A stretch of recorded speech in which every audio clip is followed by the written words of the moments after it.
மாநாடு முடிஞ்சிருக்குல்ல, இளைஞரணி மாநாடு முடிஞ்சிருக்கு, அது நல்லா வெற்றிகரமாக நடந்துருச்சு, அது போதும். அதிமுக அன்னைக்கு விருப்பமனு வாங்குறாங்க, எப்படி பாக்குறீங்க? அதிமுக அன்னைக்கு விருப்பமனு வாங்குறாங்க, எப்படி அட்வான்ஸா வாங்குறாங்க, எப்படி பாக்குறீங்க? அதாவது அவங்களுக்கு ஆள் இருக்கான்னு பார்க்குறாங்க, ஆளை தேடி பிடிச்சி விடுங்க அப்படிங்கிறதுக்காக வேண்டி அட்வான்ஸாக யாரும் கட்சியை விட்டு போயிடக்கூடாதுங்கிறதுக்காக வேண்டி விருப்பம் வாங்குறாங்க. அது தவிர வேறு ஒன்றும் கிடையாது. அட்வான்ஸாகவே விருப்பம் வாங்குறதுக்கு இதுதான் அடிப்படை காரணம். முதலமைச்சர் பேசியிருக்காரு சார். யாராக இருந்தாலும் நாங்கள் அன்பாக தான் சார் அரவணைப்போம். நாங்கள் யாருக்கிட்டையும் எதிர்ப்பு காமிக்கிற கட்சியே நாங்கள் கிடையாது. எல்லோரையும் தோழமையோடு அரவணைக்கின்றவர்கள் தான் நாங்கள்.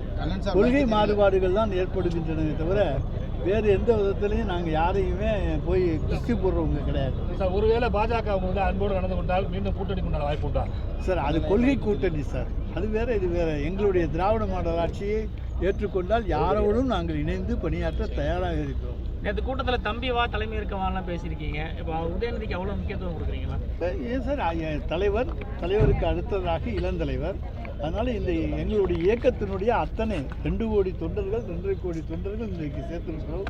அத்தனை பேரும் முழு மனதாக உதயநிதி ஸ்டாலின் இந்த இயக்கத்துக்கு வலுவூட்டக்கூடியவர் என்கின்ற நம்பிக்கையோடு இருக்கிறார்கள். எனவே அவரை தலைமையாக ஏற்றுக்கொள்வதில் எந்த தவறும் கிடையாது. தலைவர், அதற்கு அடுத்த தலைவர் இளந்தலைவர். தொடர்ந்து நம்ம பல்வேறு மீட்டிங்ல இளைஞரணி கூட்டத்தில் ஆரம்பிச்சு அத்தனை மீட்டிங் போடுறோம். இப்போ இளைஞரணி கூட்டத்துக்கு விஜய் வந்தார் ஒரு காரணத்திற்காகவே இல்லைங்க. நாங்கள் சேலத்தில் 15 லட்சம் பேரை வச்சு ஒரு மிகப்பெரிய ஒரு இளைஞரணி மாநாட்டை, கின்னஸ் சாதனை மாநாட்டை நடத்தி இருக்கிறோம்.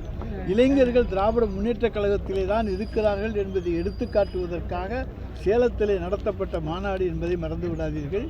அதே போல் ஒவ்வொரு ஊரிலையும் பார்த்தீங்கன்னா மண்டல வாரியாக ஏற்கனவே நாடாளுமன்ற தேர்தலுக்கு முன்னாலேயும் இளைஞரணி மாநாடுகள் நடத்தப்பட்டன. எனவே அதன் அடிப்படையில் சட்டமன்ற தேர்தலுக்கு முன்னாலே நடத்தப்படுகிறது. புதுக்கோட்டை நம்ம திருச்சியில் போய் கலந்துக்கிட்டோம். 1 லட்சம் பேர் 1.5 லட்சம் பேருக்கு மேலே இளைஞரணி தொண்டர்கள் மட்டுமே கலந்து கொண்ட மாநாடு. அது முன்னாள் அமைச்சர் விஜயபாஸ்கர் சொல்லியிருக்காரு, காவேரி குண்டு நீங்கள் நிறைவேற்றல, அதற்கு கண்டிச்சு உண்ணாவிரத போராட்டம் நடத்த போகிறோம். எல்லாம் அவர் உண்ணாவிரதம் இருக்கட்டும். அவங்க போட்ட பிளானு என்னங்கிறத அவர் யோசிக்கணும். நாங்கள் பணம் செலவழித்து மாயனூரில் கதவணை கட்டி விட்டோம். 670 கோடி ரூபாய் செலவிலே தலைவர் கலைஞருடைய ஆட்சியிலே கதவணை கட்டப்பட்டு விட்டது. அப்புறம் அதை டைரக்ஷனை மாற்றிக்கிட்டு அக்விசேஷனில் கொண்டு வந்து விட்டால் நிலம் இருக்கிறவன் நிலம் தரமாட்டேங்கிறாங்க. நிலம் தர்றவங்க பல மடங்கு விலை கேட்கிறார்கள். எனவே இந்த பிரச்சனை ஓடிக்கொண்டிருப்பதால் தான் அது வர முடியவில்லை. அவங்க நிலம் எடுத்து ஒவ்வொருத்தட்டே பேசி தர சொல்லுங்க, நாங்கள் பணம் கொடுக்க தயாராக இருக்கோம். அமித்ஷா மோடி ஜனவரி மாதத்தில் தொடர்ச்சியாக போகிறாங்க. அமித்ஷா மோடி ஜனவரி மாதத்தில் சார், இனிமேல் அவங்க தமிழ்நாட்டுக்கு படையெடுத்து வந்து தான் தீரணும். ஏன்னா ஏதாவது தங்களுடைய கட்சியினுடைய டெபாசிட்டையாவது காப்பாற்றிக் கொள்ள வேண்டும் என்பதற்காக அமித்ஷாவும் மோடியும் தமிழ்நாட்டுக்கு படையெடுத்து வந்து கொண்டு தான் இருக்க வேண்டும்.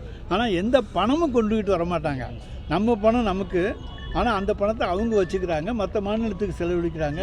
நம்மளுடைய பணத்தை மற்ற மாநிலங்களுக்கு செலவு செய்வதற்காக வருகின்றவர்கள் தான் அவர்கள் தவிர இங்கே நமக்காக எந்த பணத்தையும் அவர்கள் தருவதில்லை. தமிழ்நாட்டிலேயே உறுதியாக நாங்கள் பீகாரை போல குறை தெரிவிக்கணும்னு சொல்லியிருக்காங்க சார். பீகார் வேறு, தமிழ்நாடு வேறு. தமிழ்நாட்டிலே வேறு எந்த இயக்கமும் காலூன்ற முடியாது. இது திராவிட இயக்கத்தினுடைய வரலாற்று மிக்க பூமி. இது ஆரம்ப காலத்தில் இருந்தே திராவிட இயக்கத்தை ஊட்டி வளர்த்த பூமி. இங்கே இருக்கக்கூடிய தமிழ் மக்களை ஏமாற்ற முடியாது. ஆன்மீக அரசியலை சொல்லியெல்லாம் இங்கே ஏமாற்ற முடியாது. நாங்கள் ஆன்மீக அரசியலுக்கு எதிரிகள் அல்ல என்பது தமிழ் உணர்வுக்குள்ள அத்தனை வாக்காள மக்களுக்கும் நன்றாக தெரியும்.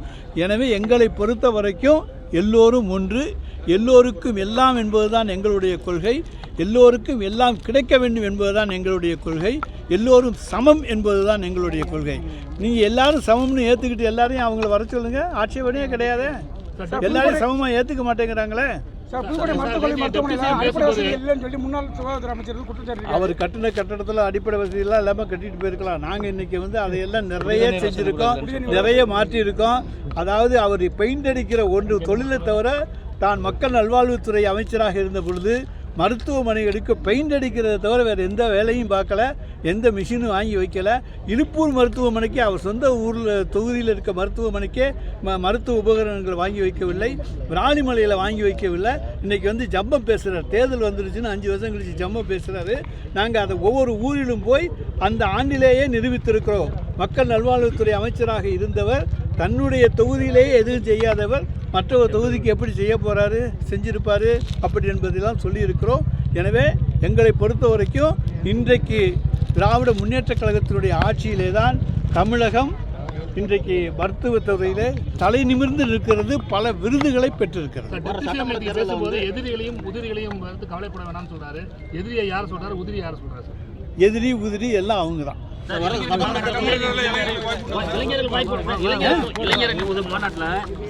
இளைஞர்களுக்கு அதிக வாய்ப்பு கொடுக்கணும் கோரிக்கை வருது. அப்போ முதியவர்களும் வந்து அதாவது வயசானவங்க திமுக ஓரங்கட்டப்படுறாங்களா சார்? இல்லை சார், எல்லாருக்கும் ஈக்குவல் சம உரிமை கொடுங்கன்னு கேட்குறாங்க.